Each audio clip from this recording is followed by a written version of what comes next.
Okay मेरे प्यारे दोस्तों, welcome to the channel maths concept academy. मेरा नाम रवि। मैं आपके लिए मैथमेटिकल कंटेंट और साथ ही साथ केवीएस की अपडेट लेके आता हूँ।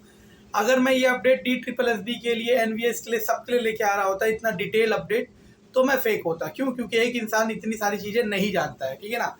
तो चलो छोड़ो, वो सब एक अलग चीज़ है, ठीक है ना। तो आपको पता ही है, मैंने केवीएस पीआरटी को फोकस में रख लिया है क्योंकि उसी के डिमांड ज़्यादा है, ठीक है ना। उसी के नंबर ऑफ कैंडिडेट ज़्यादा है। तो केवीएस पीआरटी के बारे में मैंने सारी डिटेल दे रखी है। लेकिन एक सब्सक्राइबर ने मुझे कहा कि सर जो डिटेल्स है ना वो सब अलग अलग है, आप एक वीडियो बनाओ जिसमें कंप्लीट डिटेल एक ही वीडियो में हो। तो ये बहुत इंटरेस्टिंग सेशन होने वाला है। तो इसमें सारी डिटेल, क्या क्या डिटेल, कि आपकी स्टार्टिंग सैलरी कितनी होगी, ठीक है ना, आपको वर्क प्रोफाइल क्या मिलेगा, आपको इंग्लिश आनी चाहिए, हिंदी आनी चाहिए, आपका प्रोबेशन पीरियड के बारे में डिटेल रहेगा, और आपको कितनी लीव्स मिलेगी, लीव जिसे कहते हैं, सारी की सारी डिटेल इस वीडियो में होने वाली है। हालांकि अब वीडियो तो बड़ी हो जाएगी। क्यों बड़ी हो जाएगी? क्योंकि अब मैं 5-6 वीडियो का काम एक वीडियो में कर रहा हूँ, और ये बनाना बहुत ज़रूरी था। मैंने कुछ उस सब्सक्राइबर के कमेंट आने के बाद बहुत सोचा, और मैंने सोचा कि हाँ ये बहुत ज़रूरी है, ठीक है ना। तो चलो एंजॉय करो इस वीडियो को, और सारी डिटेल ऑथेंटिक होगी। और ऑथेंटिक का मतलब है मैं क्या, कोई भी, चाहे किसी को आप भगवान मानते हो, अभी तक जो स्टैंडर्ड माना जाएगा वो प्रीवियस रिक्रूटमेंट नोटिस माना जाएगा, उसी के हिसाब से। और जो करंट सैलरी मिल रही है, जो करंट लीव, देखो छुट्टियों का पैटर्न चेंज नहीं होगा, प्रोबेशन पीरियड का चेंज नहीं होगा, और बहुत सारी चीज़ें वो चेंज नहीं होगी। तो ये वीडियो आपके लिए तब तक काम आने वाली है जब तक आपका नया रिक्रूटमेंट नोटिस नहीं आता, और उसके बाद भी काम आने वाली है। तो एंजॉय करो इस वीडियो को। Thank you. ओके दोस्तों, तो सबसे पहले स्टार्ट करते हैं एज लिमिट से। तो प्राइमरी टीचर के लिए अपर एज लिमिट है 30 ईयर्स। अब देखो यहाँ पे लिखा हुआ है ना ब्रैकेट में 30/9/2018।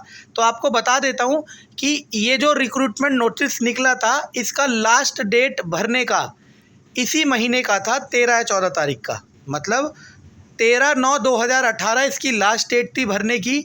यानी कि जिस महीने रिक्रूटमेंट नोटिस निकलेगा, मानो जुलाई में निकलेगा, तो उसकी लास्ट डेट उसके बाद ही होगी, 30 जुलाई होगी, ठीक है ना। तो सबसे पहले तो ये समझ आया। अब मैं इस एज लिमिट को थोड़ा और ब्रीफ कर देता हूँ। ये एज लिमिट 30 साल की है सबके लिए, मतलब आदमी के लिए भी और औरत के लिए भी, मेल के लिए भी और फीमेल के लिए भी। लेकिन फीमेल को 10 ईयर का रिलैक्सेशन है टीचिंग पोस्ट में। यानी कि फीमेल के लिए पीआरटी की एज है 40 साल।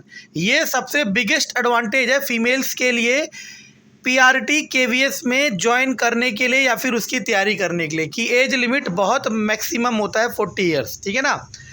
और मैं आपको पहले ही बता चुका हूँ गिव अप ना करने का बेनिफिट। एक मैडम हमारे साथ जो इतने साल केवीएस में कॉन्ट्रैक्ट टीचर थी, फाइनली वो लास्ट टाइम मतलब 40 ईयर के अराउंड केवीएस में परमानेंट हो गई। मतलब उन्होंने एग्ज़ाम निकाल दिया, और वो देरी शुरू से थी, मतलब 8 या 10 साल उन्होंने लगातार एग्ज़ाम दिया होगा, ठीक है। उन्होंने गिव अप नहीं करा, finally she achieved. Okay now, तो अपर एज लिमिट 30 ईयर है, ये आपको समझ आ गया। अब पहले सैलरी का भी देख लेते हैं, क्योंकि सबसे ज़रूरी तो पैसा है ना। तो पे स्केल दिख रहा है आपको 35,400 से 1,12,400। 1,12,400 का भी ना देखें, क्योंकि वो तो आपको बाद में मिलेगा। वो एक्चुअल में ऐसा होता है, ये आपकी सैलरी बढ़ बढ़ के हर साल बढ़ेगी, और वो फाइनल उतनी जाएगी 1,12,400 तक, ठीक है ना। अब सुनना मैं क्या कह रहा हूँ। 35,400 मतलब 35,400 आपका बेसिक पे है। क्या है? बेसिक पे। आपको पता होगा कि अब इसके ऊपर बहुत सारे आपको वो मिलते हैं अलाउंस। एक मिलता है डीए जो है 31%। तो 35,400 का 31% निकाल लेना, वो 9-10 हज़ार के आसपास आएगा। तो 45 तो ऐसी हो गई। फिर आपको टीए मिलेगा, फिर टीए पे भी डीए मिलेगा। तो आपको इन हैंड, देखो मैं एक सेपरेट वीडियो बना चुका हूँ, उसमें कैलकुलेट कर चुका हूँ, तो वहाँ से एग्जैक्टली आपको पता चल जाएगा। तो मैं डिस्क्रिप्शन में लिंक डाल दूँगा इसके।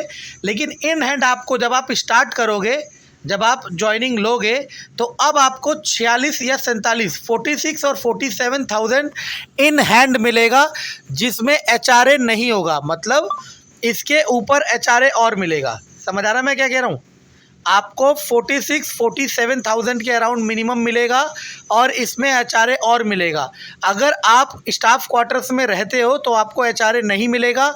अगर आप स्टाफ क्वार्टर्स में नहीं रहते हो तो आपको एचआरए मिलेगा। सपोज़ आप केरल में रहते हो, कोची में जॉइनिंग हुआ है और आपको स्टाफ क्वार्टर नहीं मिला है, वहाँ पे अवेलेबल नहीं था या आपने नहीं लिया है, ये आपकी चॉइस है कि आप लेना चाहते हो या नहीं। कंडीशन अच्छी हो तो लेना, नहीं हो तो मत लेना। तो और जो एचआरए होता है वो उस इलाके के हिसाब से ही होता है, वहाँ बाहर रेंट भी उतना ही चल रहा होता है। तो एचआरए 6,000 अलग से मिलेगा, तो 47,653। तो स्टार्टिंग सैलरी 53,000 मिलेगी किसको? जिन्होंने स्टाफ क्वार्टर नहीं ले रखा होगा, और जिन्होंने स्टाफ क्वार्टर ले रखा होगा उसे 46 to 47,000 स्टार्टिंग सैलरी मिलेगी। यहाँ तक आपको क्लियर आया? और हर साल आपका इंक्रीमेंट होगा।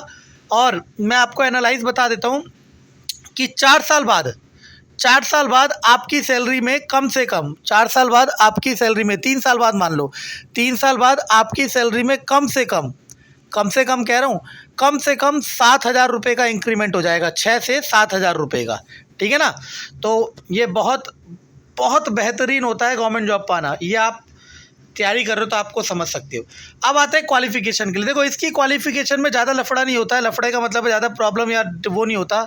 आपने कोई भी जेबीटी, डीएलएड, बीएलएड कुछ कर रखा हो, आप एलिजिबल है। कंडीशन लिखी हुई है कि 50% होने चाहिए, होने चाहिए। और बीएड वाले भी एलिजिबल हैं विथ 50%, ये 2018। और अब सबको डर लग रहा है कि इस बार बीएड वाले एलिजिबल होंगे या नहीं। तो मेरे हिसाब से if you trust me, B Ed वाले एलिजिबल होंगे। देखो, यहाँ प्राइमरी टीचर में बीएड जहाँ लिखा हुआ है, ये प्राइमरी टीचर पॉइंट नंबर 1 में बीएड के नीचे स्टार लिखा है ना, बीएड के ऊपर स्टार, उस स्टार को देखो यहाँ इन्होंने एक्सप्लेन भी कर रखा था कहीं कि यहाँ मैं बताता हूँ कहाँ गया हो,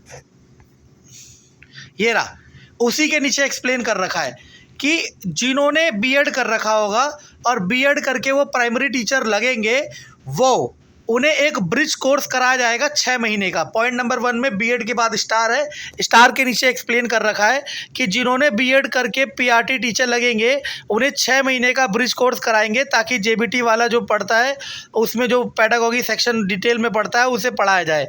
और अब आपके मन में डर हो रहा होगा कि अगर मैं ब्रिज कोर्स नहीं कर पाऊँगा तो फेल हो जाऊँगा, निकाल तो नहीं देंगे। अगर आपने जेन्युइनली पेपर क्रैक करा है और आप ज्वाइन करे हो तो ऐसा हो ही नहीं सकता कि आप ब्रिज कोर्स क्वालिफाई ना कर पाओ। ठीक है ना? तो ये सारी एलिजिबिलिटी है केवीएस के लिए, पीआरटी के लिए। ठीक है ना? हमने क्या क्या पढ़ लिया इस वाले सेक्शन में? एज लिमिट, पे स्केल और एलिजिबिलिटी। ठीक है ना? एलिजिबिलिटी में कोई भी टीचिंग कोर्स चलेगा, बीएड भी चलेगा। ठीक है ना? तो बाकी आपको पता ही है और मैं पहले भी बता चुका हूँ, और यहाँ लिखा हुआ है क्लियरली, साफ साफ लिखा हुआ है, कोई दिक्कत नहीं है। हाँ, सीटेट 1 क्वालिफाई होना चाहिए। एक डाउट बार बार बच्चे पूछ रहे हैं कि सर मैंने मेरा बीएड हो रखा है लेकिन मेरी डिग्री नहीं आ रखी। तो देखो, सुनना, आपका ये रूल है कि आप जिस दिन रिक्रूटमेंट नोटिस निकला है उससे एक दिन पहले भी आपका पीरियड कंप्लीट होना चाहिए। कंप्लीट होने का मतलब क्या होता है कि आपका रिजल्ट आ रखा हो। अब कंप्लीट होने का मतलब ये बिल्कुल नहीं होता कि आपने पेपर दे रखा हो, क्योंकि पेपर में हो भी सकता है आप फेल हो जाओ या कोई फेल हो जाए। ठीक है ना? तो पीरियड कंप्लीट होने का मतलब है आपका रिजल्ट आ जाना चाहिए। और जब तक ये आपको भी पता है, उन्हें भी पता है, मुझे भी पता है और किसी को भी पता है कि डिग्री जो होती है वो थोड़े टाइम बाद आती है। तो डिग्री जब तक नहीं आती तब तक मार्कशीट से और प्रोविजनल सर्टिफिकेट से या फिर सिर्फ मार्कशीट से काम चल जाता है, और वहाँ पे वो आपसे अंडरटेकिंग ले लेते हैं। देखो, याद रखना, ज्वाइनिंग के समय आपके जो नेसेसरी डॉक्यूमेंट्स हैं, देखो जो जेन्युइन होगा। अब आप पे डिग्री भी नहीं है, मार्कशीट भी नहीं है, फिर तो नहीं चलेगा ना। लेकिन होता क्या है, जब आप पे जेन्युइन केस होता है, कोई डॉक्यूमेंट उन्हें भी पता है कि आप किसी वजह से नहीं ला पा रहे हो या फिर वो इतने टाइम बाद आता है, तो वो कुछ नहीं करते, सिंपली आपसे एक अंडरटेकिंग लिखवा लेते हैं कि मैं फलानी टाइम तक आपको वो सर्टिफिकेट सबमिट कर दूंगा। और अगर आप नहीं करते फिर वो उसके अगेंस्ट एक्शन लेते हैं। ठीक है ना? तो इसका कोई इशू नहीं है। ये पॉइंट आपको क्लियर हो गया होगा। ठीक है ना? चलो, ओके दोस्तों, तो हम स्टार्ट करते हैं ऑल लीव बेनिफिट। इसे मैं थोड़ा सा फ्लो चार्ट वाइज समझा रहा हूँ।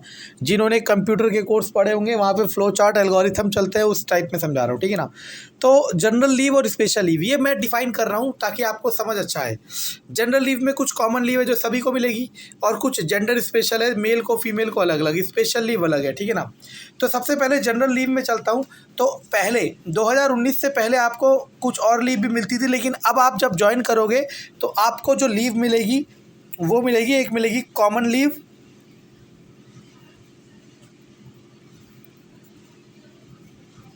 और एक अर्न लीव। लेकिन बुलाओगे आप इसे शॉर्ट फॉर्म में CL एंड EL। CL मिलेगी 8 और ये मिलेगी 10 और ये है 1 साल के लिए। 1 साल में आपको 8 तो EL मिलेगी और 10 CL मिलेगी। पहले आपको हाफ पे लीव HPL भी मिलती थी, पहले आपको HPL भी मिलती थी, लेकिन अब HPL को हटा दिया। हाफ पे लीव में मतलब आधी सैलरी मिलेगी, ठीक है ना। लेकिन अब आप ये भी कर सकते हो, CL मतलब 8 छुट्टी, तो आप इसको 16 आधी छुट्टी में भी कर सकते हो। मतलब किसी दिन CL आधी लगा दी और फिर किसी दिन आधी CL, हाफ डे की छुट्टी, ऐसे आप कर सकते हो एडजस्ट, वो आपके ऊपर है, ठीक है ना। तो अब इसमें से आपको पता होना चाहिए ये कंप्लीट 1 ईयर के लिए और नीचे वाली भी कंप्लीट 1 ईयर के लिए, लेकिन दोनों में डिफरेंस क्या है। मानो 1 साल में आपको 8 CL मिल गई, अगर आपने कंज्यूम कर ली मतलब 8 CL ले ली तो अच्छा है, नहीं ली तो वो ख़त्म हो जाती है। मतलब 1 साल ख़त्म होने वाला है और आपकी 4 CL बची हुई है और आपने उसे यूज़ नहीं करा तो अगले साल वो कैरी फॉरवर्ड नहीं होगी। तो ऐसा कोई होता ही नहीं है जो गवर्नमेंट जॉब में लग जाए और CL को कंज्यूम ना करे। वो एक बार को रोटी कंज्यूम नहीं करेगा लेकिन CL ज़रूर कंज्यूम करता है। अब बारी आ रही है EL की। EL आपको 10 मिलती है, ठीक है ना। EL आपको 10 मिलती है 1 साल में, और मान लो आपकी जॉब लग गई 25 साल में और रिटायरमेंट होगी 60 साल में, तो कितने साल हो गए, 35 साल। तो 350 EL हो गई, 350 EL हो गई। लेकिन आप मैक्सिमम पूरी सर्विस में मैक्सिमम 300 EL स्टोर कर सकते हो, और जिसका आपको पे मिलेगा, ये बहुत बड़ा एडवांटेज होता है, जिसका आपको पे मिलेगा, और वो जो पे मिलेगा लास्ट सैलरी का मिलेगा। मतलब आपने कैसे भी ज्वाइन कराओ, कितनी सैलरी में ज्वाइन कराओ, कोई फ़र्क नहीं पड़ता। लास्ट आपकी सैलरी अगर 90,000 है तो इस हिसाब से पे मिलेगा। 30 EL का मतलब होता है 10 महीने की सैलरी, तो ये ग्रेचुइटी का पार्ट हो जाता है, ठीक है ना। तो 10 महीने की सैलरी आपको मिलेगी। अब आप इमेजिन कर सकते हो कि कितना बड़ा अमाउंट मिलेगा। इसीलिए तो मुश्किल है गवर्नमेंट जॉब में से घुसना, क्योंकि आप समझ ही नहीं रहे, बेनिफिट्स तो बहुत हैं, बस घुसने का दे रहा है, ठीक है ना, जॉब में, ठीक है। ओके, तो 300 EL आप मैक्सिमम स्टोर कर सकते हो, इससे ज़्यादा स्टोर नहीं कर सकते। जैसे मैं एक एग्जांपल सेट करता हूँ, मेरी मौसी हैं सगी, ठीक है ना, उनकी सैलरी 1,25,000 है, वो नर्स है, सीनियर नर्स दिल्ली गवर्नमेंट में, ठीक है ना। उन पे 300 EL, उन पे तो 350 स्टोर है। अभी उनकी सैलरी को मतलब उनकी जॉब को 10 साल और बचे हुए हैं, तो मतलब सॉरी 10 नहीं 5 बचे होंगे, पता नहीं कितने बचे हैं, ठीक है ना। तो बचे हुए हैं, ये हटा दो, ये कन्फ्यूज। 350 EL स्टोर है, वो 300 रोक सकती है, मतलब 10 महीने की, और इस सैलरी से 10 महीने का सोच लो 12,50,000 ये उनके अकाउंट में है, ठीक है ना। तो यही तो एडवांटेज है गवर्नमेंट जॉब का, इसलिए तो दुनिया मर रही है, पागल हो रही है, ठीक है ना। छोड़ो चलो, अब मेरी मौसी का नाम मत पूछ लेना प्लीज़, ठीक है। तो देखो, अब आते हैं मेल और फीमेल। मेल को जो एक्स्ट्रा लीव मिलती है वो मिलती है पैटर्निटी लीव। जब भी मेल एम्प्लॉय की वाइफ का बच्चा होगा, मतलब मेल एम्प्लॉय पिता बनेगा, तो उसे 15 दिन की पैटर्निटी लीव मिलती है, 15 डेज़ का पैटर्निटी लीव मिलती है, ठीक है ना। मतलब 15 दिन वो छुट्टी ले सकता है, और ओके, तो 15 दिन की आपको पैटर्निटी लीव मिलेगी, ठीक है ना। और 2 बच्चे होंगे तो 15-15, ठीक है ना। फीमेल को बहुत एडवांटेज है, तो मैं पहले ही बता चुका हूँ, ठीक है ना, और वो बनता भी है यार, क्योंकि फीमेल की लाइफ बहुत सेक्रीफाइस होती है सेंट्रल गवर्नमेंट की जॉब के चक्कर में, चाहे कोई भी सेंट्रल गवर्नमेंट की जॉब हो। एक मिलेगी मैटरनिटी लीव 6 महीने की, एक मिलेगी चाइल्ड केयर लीव 2 साल की, और ये 2 बच्चों के लिए। अब 2 बच्चों का मतलब होता है, ये तो 2 साल है 2 बच्चों के लिए, लेकिन मैटरनिटी लीव एक बच्चे पे 6 महीना, तो यानी कि आपको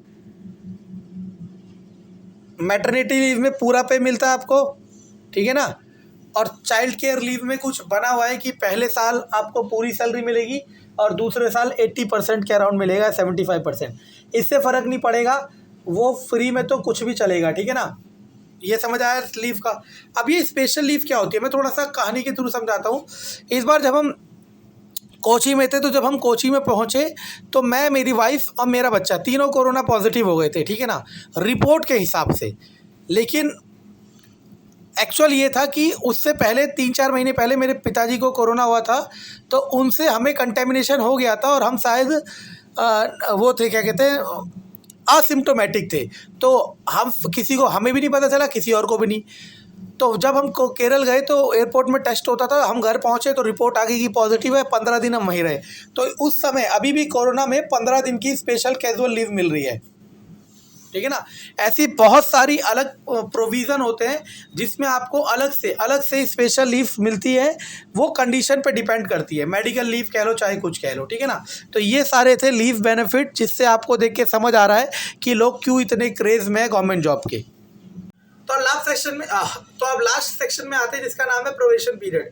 तो मैं बता चुका हूँ 2 साल का प्रोबेशन पीरियड है, जिसमें आपको, ऐसा बिल्कुल नहीं है कि वो भी कंफर्म जॉब ही है। प्रोबेशन पीरियड बस सरकार अपने पास इसलिए रख रही है कि अगर आप कोई बहुत ही खतरनाक या बहुत ही गलत एक्टिविटी करते हो तो आपकी लगाम खींचने के लिए उनके पास एक टूल्स हो, ठीक है ना। तो इसके अलावा कुछ नहीं है। प्रोबेशन पीरियड भी कंफर्म होता है, ठीक है ना, ऐसा कुछ नहीं है, ठीक। तो 2 साल बाद प्रोबेशन पीरियड कंप्लीट हो जाता है और फिर आपकी ज्वाइनिंग परमानेंटली कंप्लीट हो जाती है, ठीक है ना। तो ये था पूरा पीआरटी का सफ़र। और मैं बार बार कह रहा हूँ, अच्छा और सुन लो, वर्क प्रोफाइल तो सुना है नहीं। जब आप एज अ पीआरटी ज्वाइन करेंगे, when you will join as a PRT, तो आपको हैरानी होगी।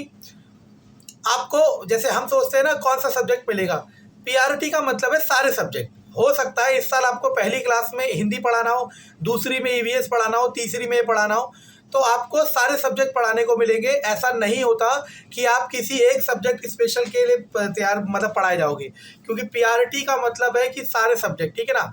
टीजीटी साइंस है, टीजीटी मैथ वाला तो सिर्फ एक सब्जेक्ट में जा सकता है, लेकिन पीआरटी वाला सारे सब्जेक्ट पढ़ाने पड़ेंगे और उसे क्लास रोटेट कराई जाएगी और उसे परफेक्ट बनाया जाएगा, उसे वर्सटाइल बनाया जाएगा।